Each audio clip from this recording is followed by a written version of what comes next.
COVID so far this year. Yep. Uh, you know, but God knows we should keep those masks on. But Bernie Sanders has the answer. You know, there isn't a problem that Bernie Sanders hasn't figured out that the government should solve. He wants to give everybody a mask and have the government pay for it. That's his latest thing. But Josh, but what do you make? Did you see that President Trump said maybe we should delay election day? I don't know if you saw I that. did, yeah, but here's the thing. Number one, it can't be done.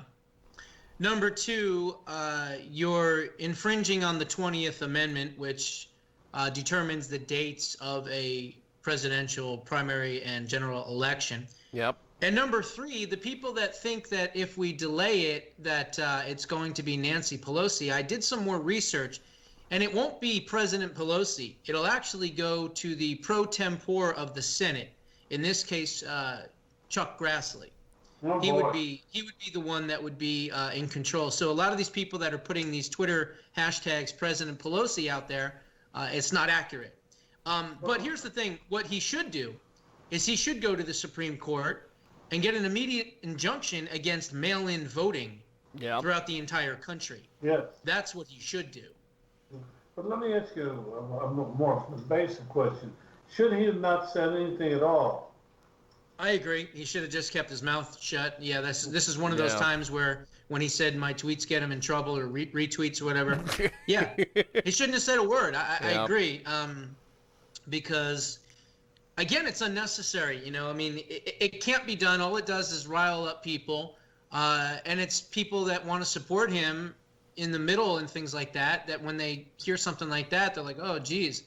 But on the good side is he just signed an executive order today that is hopefully going to hold these Silicon Valley titans a little bit more accountable, in particular the Communications Decency Act, Section 230. So we'll see if that does anything. It probably won't, but I don't know. What do you think of his chances of being reelected? I think without voter fraud, it's mathematically impossible for Joe Biden to win the election. I think if there's massive voter fraud and if seniors are afraid to go out to the polls because they're worried about, catching the Kung flu or whatever, we could be in major danger. And as I said, and I'm going to continue to say, Americans have fought and died for freedom in every generation. Yes. I mean, they stormed the beaches of Normandy. They took back Hamburger Hill. They fought in World War I, the Revolutionary War, the Civil War. They have fought and died to protect freedom and liberty and prosperity. I'm sorry, but if a couple of, seniors can go to the supermarket to buy cabbage, they can stand in line and they can vote. And if some of them die, hey, you know what? It's your sacrifice to this country to preserve liberty and freedom for your children and your grandchildren. That's how I see it. And if I was 75 years old, I would do the same thing because it's that important to vote in person. Could not agree more.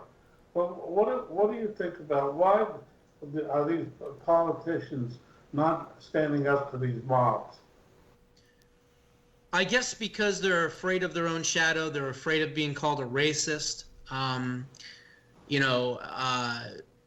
I don't know. Maybe they think in some way that as long as this keeps going on, it's going to help them with elections. I don't know.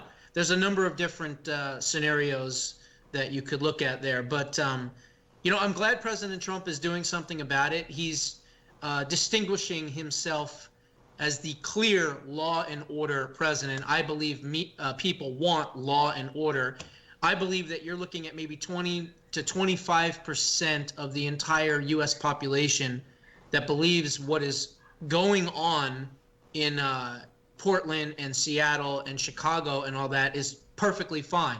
I think there's 75% of this country that says, hell no, I don't want you to defund my police. Hell no, I don't want this violence going on in the country. And again, I think that the polls are reflecting that, number one. But number two, I think that if there's no voter fraud and there's no mail-in voting, then this would be an absolute landslide election. And I'm not saying that to be overconfident or or apathetic or complacent. I just don't see the American people choosing a 77-year-old man who's been corrupt for 50 years with dementia. I just don't do it. And again, the Democrat Party, 34% of even Democrats know that he has dementia. 55% of independents, and I think the number was somewhere like 82% of Republicans. I'm not sure why it's 82%. It should be 99.9%. Clearly, anybody that's looking at this guy can tell this. So I just can't imagine the American people purposely voting for someone with dementia. I can't see it. Yet, if you look at how the media covered the Portland agreement that's just been put in place, you'll hear that President Trump has backed down from everything. But it's not true. I know that. Yeah, even the feds were pushing back against that narrative as well. But again, the thing is that not everyone is watching alternative media and Fox. They hear it on CNN. The president has backed down. He's no longer going to be in Portland. Oh, geez, that's it. That's all they ever hear. And so they have a monopoly. That's the challenge. Without the left-wing media, this wouldn't even be a challenge for President Trump. But of course, when you're lying to the American people on a daily basis, 99.9% of the time, it makes it difficult. So we're going to need what I'm worried about is I'm worried about on election day, seniors that want to vote for Trump being afraid because of the Kung flu. That's what I'm afraid of. I am truly, absolutely scared to death of that. And that really, really worries me, because if people go out and they do early voting, or if the seniors decide, you know what, I'm not going to vote on election day like I always do, and instead I'm going to mail it in because it's safer, you might as well not even vote, because your vote's not going to be counted. There's going to be so much voter fraud in this election. I would love for anyone to go to President Trump and say, what is it specifically that you are doing right now to make sure that the integrity of the voting process is intact and that this is a fair and free election? I don't care about anything else. I don't care about a wall. I don't care about arresting deep state idiots. I don't care about taxes. I don't care about the economy. I don't care about anything other than what are you doing specifically to secure that this election is going to be fair and free of fraud. That's it. That's the only question every single American should be asking. Agreed wholeheartedly. Yes. Couldn't agree more. Well, Josh, I know you've got another radio thing you've got to go do. Before we let you go, how do we get a hold of you online and give us some information on AMAC while you're here? Patreon.com/Josh Bernstein. You can go there. I speak the truth, obviously. People don't like that, so I've been demonetized for almost 4 years now.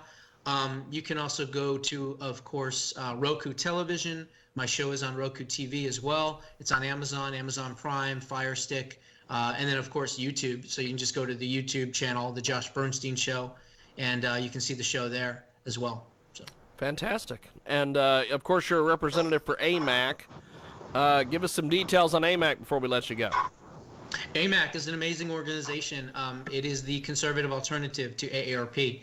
They've got all the same types of products and services that AARP would offer, but the main difference is they're not interested in top-down, government-centered healthcare solutions. They're more interested in free enterprise, limited government, small business, oriented type of things, and smaller healthcare programs that give more freedom and more choice to the seniors and for healthcare choices. So check them out at amac.us, or you can call them toll free at 888-262-2006. Again, 888-262-2006. Tell them you heard about AMAC on the Jiggy Jaguar program, and they'll even give you a free 1-year membership.